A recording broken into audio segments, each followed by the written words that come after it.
Fondi non spesi della Sicilia, del Fondo Sociale Europeo e del FESR sono pronti per essere requisiti per il riarmo dell'Europa, alla quale servono ben 800 miliardi per il piano denominato Rearm Europe, in relazione a quanto stabilito e richiesto da Ursula von der Leyen.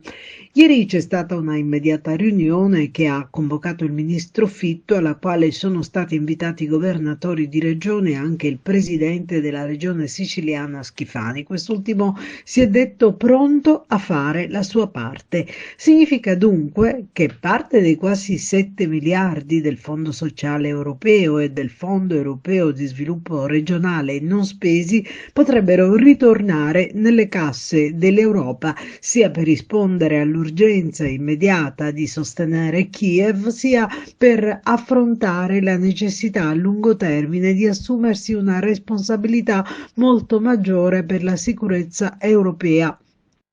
Il presidente Schifani, rientrato da Roma, ha subito convocato tutti i dirigenti generali che si occupano della materia per fare il punto della situazione, e proprio nei giorni scorsi il governatore della Sicilia aveva concordato con il ministro Foti un programma che avrebbe consentito di mettere in salvo, per utilizzarli entro il 31 dicembre del 25, ben 700 milioni. È una situazione che agiterà le varie posizioni